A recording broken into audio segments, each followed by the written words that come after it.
છોટાઉદેપુર લોકસભાની ચૂંટણીમાં છોટાઉદેપુરમાં કોંગ્રેસ મજબૂત થઈ.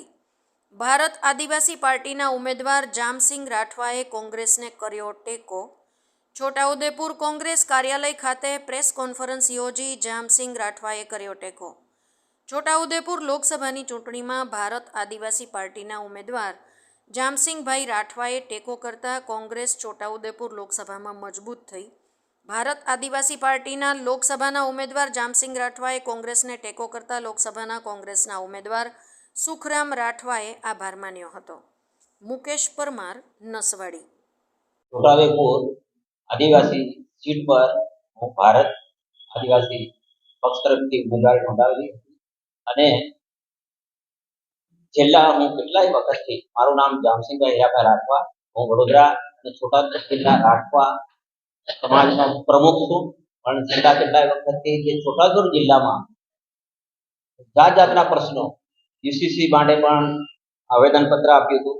એમાં આદિવાસીઓને શું થાય છે, હિત અહિતની પણ ચર્ચાઓ તે વખતે થઈ હતી. એ જ રીતે નકલી કચેરીઓ છોટાઉદેપુર જિલ્લાની જે ગ્રાન્ટો ખવાઈ જાય છે તેના માટે પણ રજૂઆતો કરી હતી.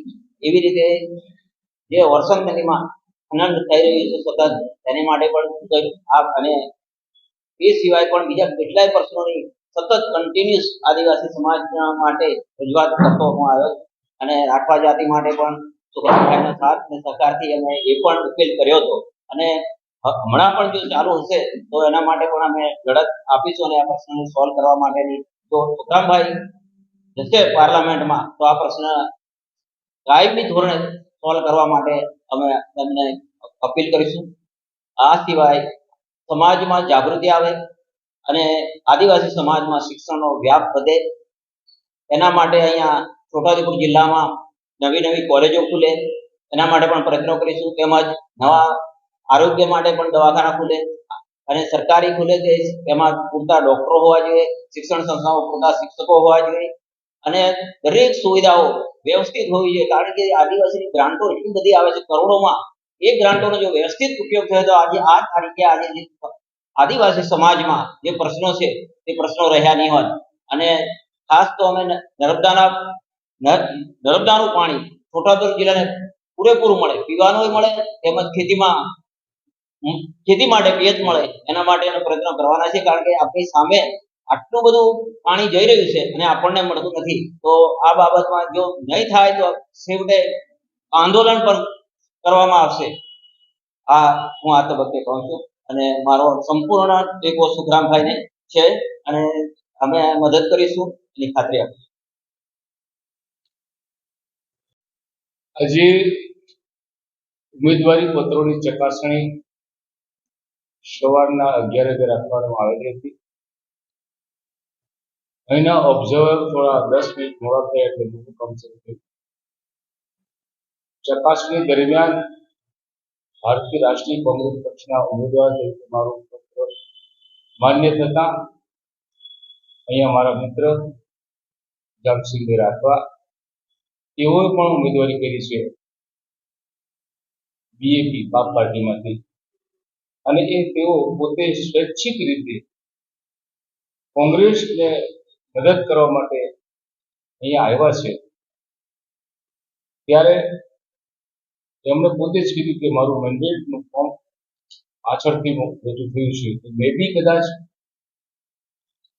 ચૂંટણીના નિયમો પ્રમાણે કદાચ રદ થાય.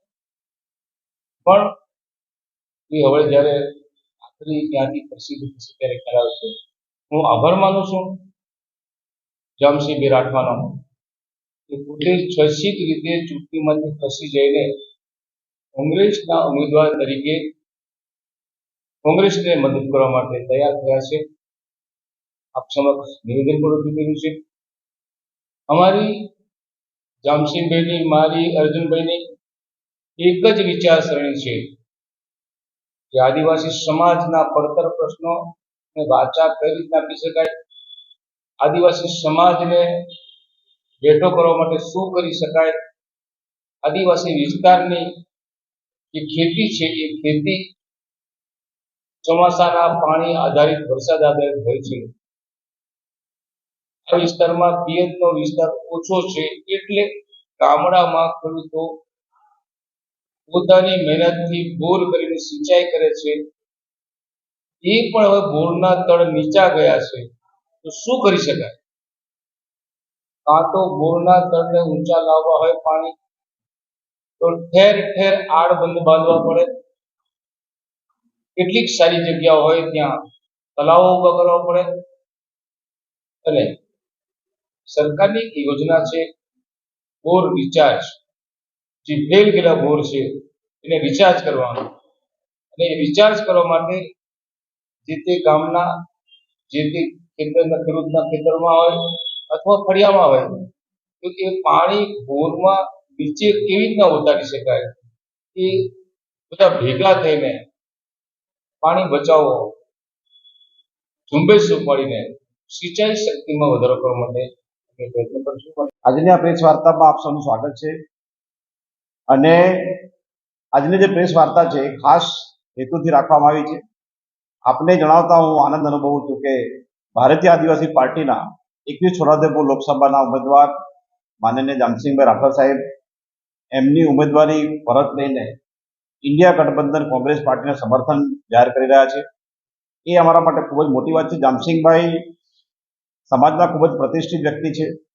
એ લાંબી કારકિર્દી એમને બેંકના મેનેજર તરીકે, અધિકારી તરીકે રહી છે અને સમાજના અનેક મુદ્દા ઉઠાવતા રહ્યા છે.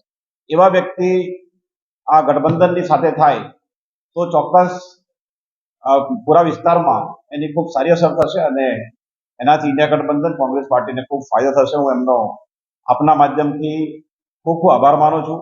એમને માનનારા જેટલા પણ સામાજિક આગેવાનો છે એમનો પણ હું આ તબક્કે ખૂબ આભાર માનું છું. હું અર્જુન રાઠવા અને કોંગ્રેસ પાર્ટીમાં 21 લોકસભા બેઠકમાં સંયોજક છું અને ગુજરાત ઇલેક્શન મેનેજમેન્ટ કમિટીનો સભ્ય છું.